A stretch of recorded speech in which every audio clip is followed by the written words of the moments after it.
थेट जाऊयात, संजय राऊत बोलतायत. दौरा आहे, काय म्हणाले? बघा, एक तर निवडणुका आहेत, विधानसभेच्या, लोकसभा होऊन गेल्या, जे निकाल लागायचे ते लागले. लोकसभेला आपण पाहिला संपूर्ण महाराष्ट्राचं,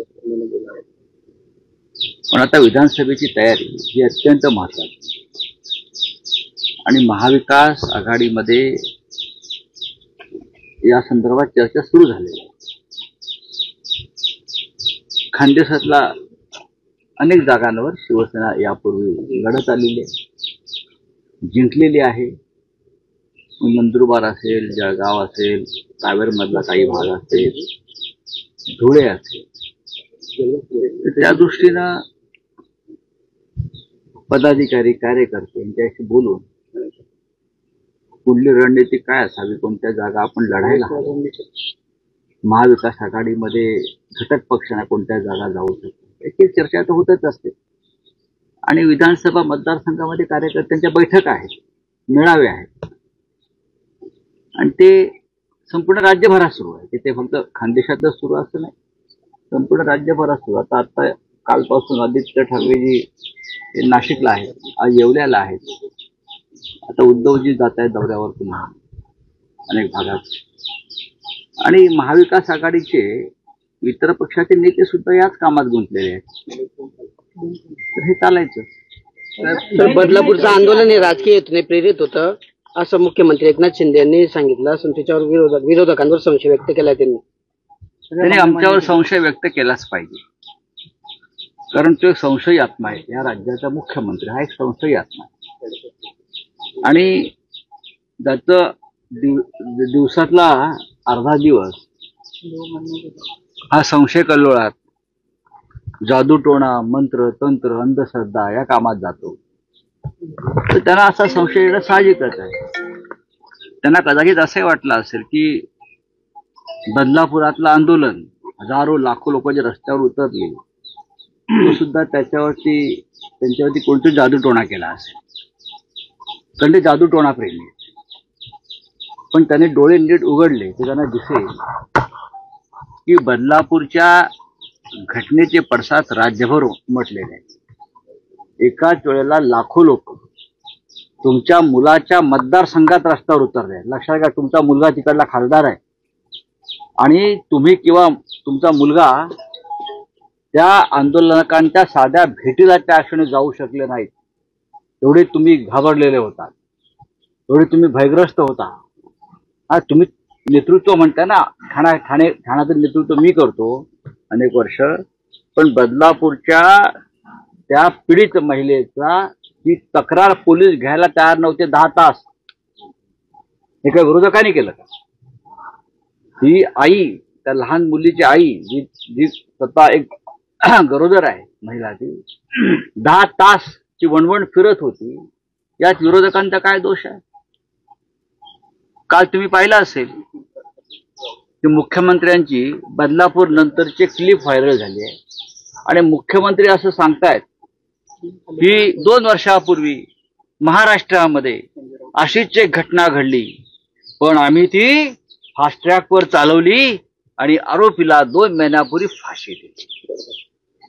ऐकलत ना? वडेट्टीवारांनी पण ट्विट केले. त्यात माझा असा प्रश्न आहे की मुख्यमंत्र्यांनी कोणत्या पोलीस स्टेशनच्या हद्दीमध्ये ही घटना घडली, कोणत्या न्यायालयासमोर हा खटला चालला, फास्ट ट्रॅक, कोणत्या न्यायालयानं संबंधित आरोपीला फासावर लटकवलं, लटकवण्याची शिक्षा ठोठावली, आणि कोणत्या कारागृहात त्या संबंधित आरोपीला मुख्यमंत्र्यांनी फाशी दिली, याचा तपशील जाहीर करणं गरजेचं आहे. महाराष्ट्रापासून तुम्ही काय लपवलंय का की भलत्याच माणसाला फाशी दिलाय? हा, दुसरं असं आहे की फाशीची जागा त्यांनी सांगावी.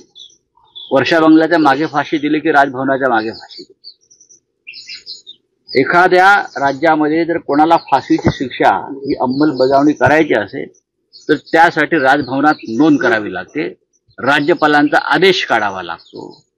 महाराष्ट्राच्या राज्यपालांना माझं आव्हान आहे, मुख्यमंत्र्यांनी केलेलं वक्तव्य त्यांनी गांभीर्यानं घ्यावं, आणि परस्पर त्यांनी कोणाला फाशी दिली आहे त्याची चौकशी करावी, आणि जर तुमच्याकडे अशी काही नोंद असेल तर तुम्ही ती महाराष्ट्रासमोर आणावी. हे मुख्यमंत्री एक नंबरचे खोटारडे आहेत. एक नाही, एक नंबरचे. बरं का, एक नंबरचे खोटारडे आहेत. गृहमंत्री त्याहून खोटारडे आहेत. त्यांनी महाराष्ट्राला का मूर्ख समजलंय का? आम्ही विरोधकांना काय एवढीच काम आहेत? महाराष्ट्रामध्ये ठिकठिकाणी अत्याचार सुरू आहेत. काल पुण्यामध्ये झाले, अकोल्यात झाले. काय करतात मुख्यमंत्री? शरद पवारांना जेड प्लस सुरक्षेवरून आता नितेश राणेंनी टीका केलेली आहे. त्यांनी म्हटलंय की फक्त कळ काढत बसलं तरी जेड प्लस सुरक्षा मिळते. नेमकं चाललं काय नेमकं? त्याच्या बापाला पण केंद्राची सुरक्षा आहे ना, त्याचे जे पिताश्री आहेत ते काढून घ्या ना. त्यांनी कुठली कळ काढली? बरं काय, अशा लोकांना गृहमंत्री आवरू शकत नसतील शरद पवारांसारख्या ज्येष्ठ नेत्यांवर. याचा अर्थ असा आहे की केंद्र सरकारवर तुमचा विश्वास नाही. मोदींच्या सरकारवर, अमित शहांवर, गृहमंत्र्यांवर. तुम्ही तसं पत्र लिहा मग की तुम्हाला काय कळत नाही.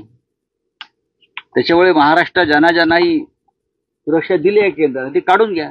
त्याने पत्र लिहावं आणि अमित शहाना पत्र लिहावं की तुम्हाला काय कळत नाही, ती मूर्खात, तुम्ही कोणालाही सुरक्षा देताय. शरद पवारांसारख्या नेत्यांवर तुम्ही अशा प्रकारची भाषा करता आणि देवेंद्र फडणवीस राज्याचे मुख्यमंत्री तोंड शिवून बसलेले आहेत.